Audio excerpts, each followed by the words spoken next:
একটা পরিকল্পিতভাবে একটা সন্ত্রাসী গোষ্ঠী আমাদের ওখানে ডেটা সেন্টার পুড়িয়ে দেয় এবং ওই এলাকায় যে 3টা ডেটা সেন্টার আছে সেখানে যে সোর্স অফ ইন্টারনেট এবং যে ইলেকট্রিসিটি সেই কেবলগুলো পুড়িয়ে দেয় এবং সেখানে যে একটা ভীতিকর অবস্থা সৃষ্টি হয় জীবনের ঝুঁকি নিয়ে সেই সময় ডেটা সেন্টারে যারা কাজ করছিল তারা কিন্তু সেই ডেটা সেন্টারের কার্যক্রম শাটডাউন করতে বাধ্য হয়। বাংলাদেশে mobile network fixed broadband connectivity মিলিয়ে 13 কোটি, কিন্তু বাংলাদেশের বাইরে যে 1 কোটি প্রবাসী ভাই বোনেরা থাকে তারাও কিন্তু মোবাইল ফোন ব্যবহার করে এবং ইন্টারনেট ব্যবহার করে। সেই ক্ষেত্রে কিন্তু বাংলাদেশে বলতে গেলে 14 কোটির উপরে মানুষ ইন্টারনেট ব্যবহার করে। তো আপনারা জানেন যে গত 17 জুলাই থেকে 27 জুলাই, আজকে 28 জুলাই, এই 10 দিন সময়ের মধ্যে আমাদের বিভিন্ন পর্যায়ে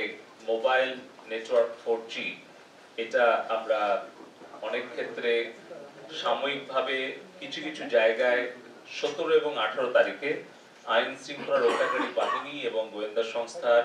অনুরোধ এবং নির্দেশনা পরামর্শ সাপেক্ষে আমরা পিটিআরসি থেকে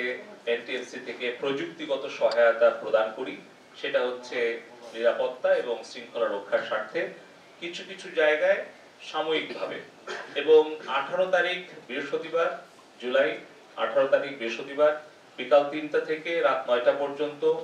মহাখালীর ত্রাণ পুনর্বাসন অধিদপ্তরের নিচতলায় সেখানে সার্ভার একটি সম্পূর্ণ পুড়িয়ে দেওয়া হয়। এখানে আপাতত তথ্য উপাত্ত এবং বিভিন্ন প্রযুক্তিগত বিশ্লেষণে দেখা যাচ্ছে যে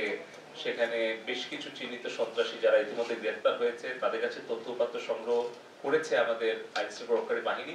দেখা যাচ্ছে যে এখানে একটা পরিকল্পিতভাবে একটা সন্ত্রাসী গোষ্ঠী আমাদের ওখানে ডেটা সেন্টার পুড়িয়ে দেয় এবং ওই এলাকায় যে 3টা ডেটা সেন্টার আছে সেখানে যে সোর্স অফ ইন্টারনেট এবং যে ইলেকট্রিসিটি সেই কেবলগুলো পুড়িয়ে দেয় এবং সেখানে যে একটা ভীতিকর অবস্থা সৃষ্টি হয় জীবনের ঝুঁকি নিয়ে সেই সময় ডেটা সেন্টারে যারা কাজ করছিল তারা কিন্তু সেই ডেটা সেন্টারের কার্যক্রম শাটডাউন করতে বাধ্য হয় এবং ওই একটা ডেটা সেন্টার পুড়ে যাওয়া, আরো বাকি দুটো ডেটা সেন্টারের সোর্স অফ ইন্টারনেট এবং ইলেকট্রিসিটি কেবল পুড়ে যাওয়া এবং সারা দেশে শত শত কিলোমিটার ফাইবার অপটিক্যাল কেবল যেগুলো ওভারহেড ছিল আইএসপি সেগুলো সন্ত্রাসীরা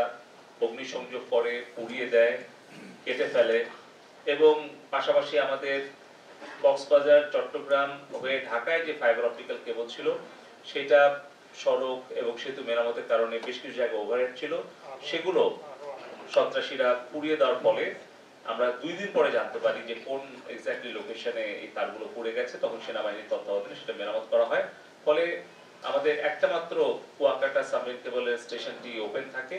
আমরা জরুরি কার্যক্রম চলমান রাখার জন্য ইন্টারন্যাশনাল এয়ারপোর্ট, আমাদের সি পোর্ট, তারপরে আস্তে আস্তে পর্যায়ক্রমে আমরা আমাদের যে ডিপ্লোম্যাটিক এনক্লেভ, কূটনৈতিক পাড়া, মিডিয়া, বাণিজ্যিক কেন্দ্র, ব্যাংকিং এরিয়া এগুলোতে আমরা ইন্টারনেট দেই। ফলে 3 দিন আমরা অধিকাংশ আমাদের কেন্দ্রগুলো বিশ্বের সাথে ইন্টারনেট বিচ্ছিন্ন হয়, কিন্তু 3 দিন সম্পূর্ণ বিচ্ছিন্ন না হলেও আমাদের জরুরি সেবাগুলো, জরুরি কার্যক্রমগুলো, আন্তর্জাতিক যোগাযোগ আমরা রক্ষা করতে পারি। তো আমাদের স্যাটেলাইট আপ এন্ড রানিং ছিল, আমাদের ইন্টারনেট আমরা সাময়িকভাবে বিঘ্ন ঘটে ব্যাহত হয় সারা দেশে ইন্টারনেট সংযোগ প্রদানের জন্য।